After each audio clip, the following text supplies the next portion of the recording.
Welcome. I'm back with another reading. I'm back with another chapter reading. One of my favorite books. You know what I mean? One of them. Stolen Legacy. This book has really forged my way into the Egyptian Kemet culture. You got what I'm saying? To first have read it back in '92, it opened my eyes to some things that I couldn't fully process, but I knew something was wrong. I couldn't fully process my um culture, if that would be the correct word, my culture. But it opened me. It opened a door to education. It opened a door to how to say this, a closer relationship to whom I pray to, a better understanding of whom I pray to, if that would be the right words to choose. But anyway, I am the Nasty Pastor. Please check out the Stolen Legacy playlist at my YouTube channel, OFM Kemet Edition. And please subscribe, please like, please share, please comment. You know what I mean? Please. Um, you with the Nasty Pastor. Hopefully I already said that to you, but I'm a little excited. You know what I mean? I figured some things out that from another read. You got what I'm saying? That I know that I am publicly expressing myself in a righteous way that is correct, right, and precise. And to have never read the book, but understand the Supreme Creator without being told, without being taught it, that tells me I'm on the right path to it all. That tells me that I unlocked a key, a major key in 1998. I believe it was the year 1998. I had 6 months left. Let's say somewhere between 97 and 98, I unlocked a major key. And you know, as a fickle-minded person, you would say to yourself, "But what did you gain? What have you gained?" I gained a relationship. I gained a bond with whom I pray to. See, the fickle only want to see material items. The fickle only want to see a big old house, a fancy car, a pretty woman. You feel me? Some jewelry. They want you on the internet, you know, with a brick of money. You know what I mean? Up to your ear. You know, they want you showing a bunch of hundreds, you know, boom, boom, boom, bam, bam, bam. You know, even when I had a piece of money, I was never big on showing it. Even when I had a piece of money, I may have stayed in the malls and I may have stayed in these restaurants, but I never showed it. I did things that a person with a 9 to 5 could do. You feel me? You understand? My biggest mistake in my life was to go into these streets. That was my biggest mistake in my life. The biggest.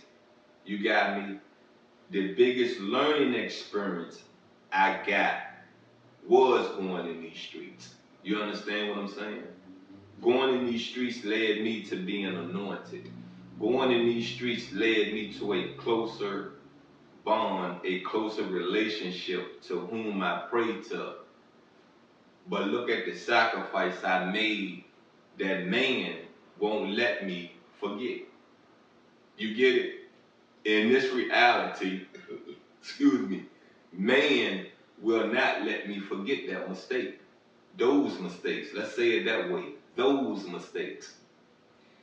Anywho, once again, I am the Nasty Pastor. Let's go and get into this Stolen Legacy chapter reading. And right now we're going to start with C. No. Right now, yeah, is it C?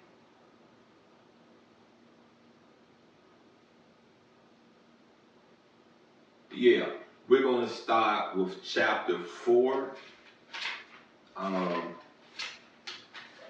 Let me make sure I'm right, because I don't want to give you the same reading, you know what I mean? We're going to start with chapter 4.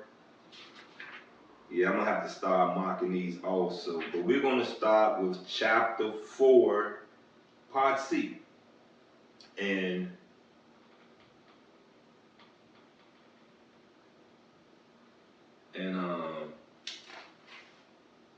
yeah, let's roll. And the title is Museum and the Library of Alexander were used as a university. My bad. I apologize. We're starting with this reading will be chapter 4, part D. And tell you what, to be honestly and to be correct with you so that we do this the right way, instead of me assuming, instead of me skipping something or repeating something, tell you what, let's do this. Just bear with me. And I know you might say, why don't you have your stuff prepared? Why don't you you know, look at what you're doing and then and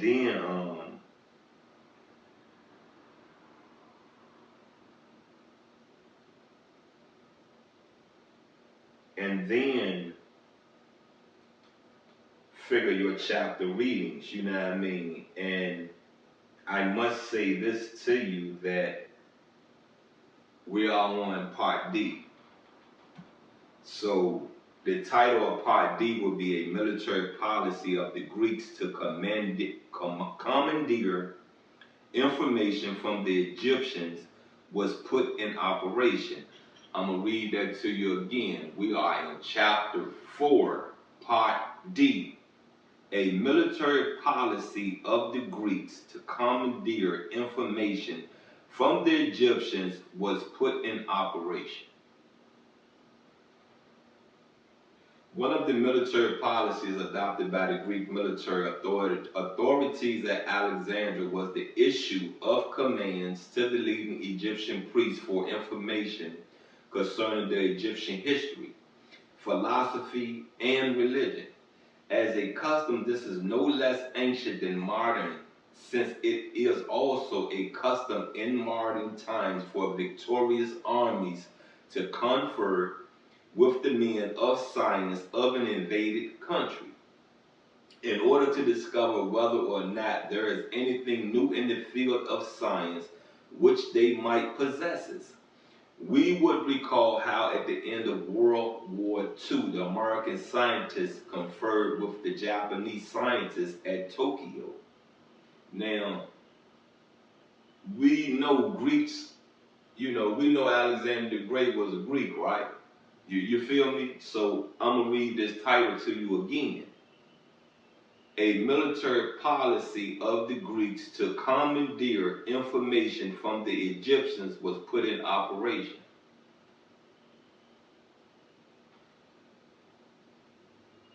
Accordingly, we are told that Ptolemy I Soter, in order to elicit the secrets of Egyptian wisdom or mystery system, ordered Manetho, the high priest of the temple of Isis at Sebennytus in Lower Egypt, to write the philosophy and the history of the religion of the Egyptians. You get it?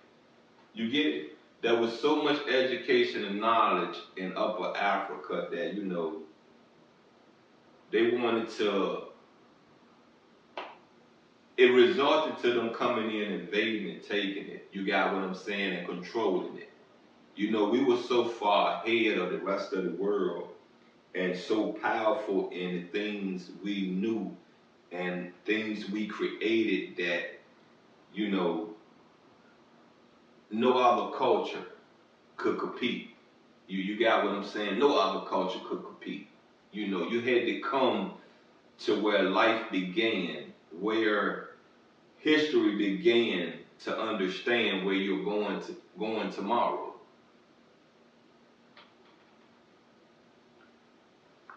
Accordingly, Manetho published several volumes concerning these respective fields, and Ptolemy issued an order prohibiting the translation of these books, which had to be kept on reserve in the library for instruction of the Greeks by the Egyptian priests. Now you get that. That's another. Did you hear that? He instructed that these books was not to be translated because he didn't want anyone else reading them. He didn't want nobody reading them. He didn't want nobody to understand them. This a Greek, Ptolemy. You know what I mean? Look him up.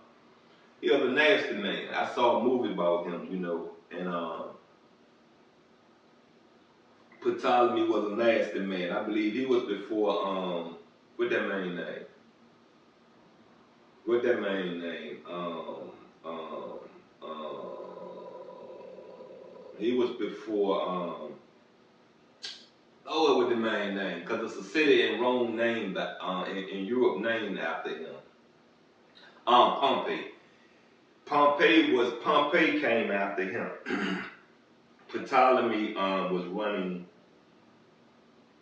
Europe, you know, Rome, you know, the Greeks, you know what I mean? They was running things, and he ended up dying, you know what I mean? He drunk some wine and ended up choking himself to death, and what his name? Pompey. Pompey just let him die, you know what I mean? And to be honest with you, the way that he died and the reason Pompey didn't help him, you know, he was getting ready to kill Pompey, you know what I mean? As he's giving the order to strangle Pompey, if Pompey don't strangle the man that makes the gold, that the accountant of the gold mines, you know, he was gonna kill him. You know what I mean? So while he's giving his order out, he's choking to death. You know what I mean? So I say this to you, you know what I mean? We all have to watch what we say out our mouths. You know, there are some times that I'm getting ready to say something and I end up biting my tongue. I don't even want to talk no more after I done bit down on my tongue. That hurt. You know, ain't no blood coming out of it, but it's some pain in it. You know what I mean? It's some pain in it. Let's go and get back into this reading.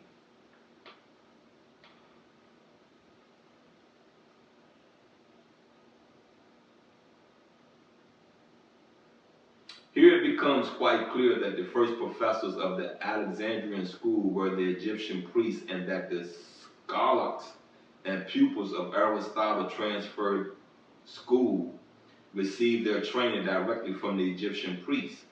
It is also well to note that the chief textbooks of the Alexandrian school were Manetho's books. We are told by Apollodorus, from whom Syncellus drew his information, that Ptolemy too ordered Eratosthenes, the Cyrenian and librarian of the Alexandrian Library, to write a chronology of the Theban kings, and that Eratosthenes did so with the aid of the Egyptian Hierophants at Thebes.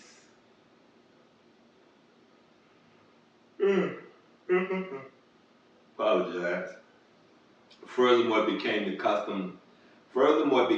custom during the Greek and Roman occupation to use the services of Egyptian priests and scholars as professors at the Alexandrian school. We are told that during the reign of Theodosius, the Egyptian professor Harapalo wrote a system of the Egyptian hieroglyphics. The Hieroglyphica of Harapalo, which has been regarded as the best that has come down to modern times. We are also told that this professor taught not only at the Alexandrian school, but also at that of Constantinople. And I must say that's the last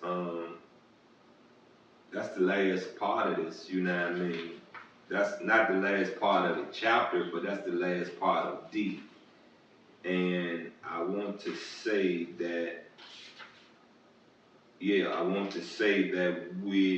will be picking up on chapter 4, part 3A, you know what I mean? Then it's a part 4, and that will be the end of it. So please stay tuned. Please know that our ancestors died creating a civilization. Our ancestor died forging a better life for the black community. Our ancestors died, you get me? Died, physically died. You got me? Physically died. So anyways, once again, I just say this to you, wake up and live life to the fullest, but live life with an understanding that we must be respectful. We must walk in this world as righteous as we can. We must understand that tomorrow is promised. We must understand that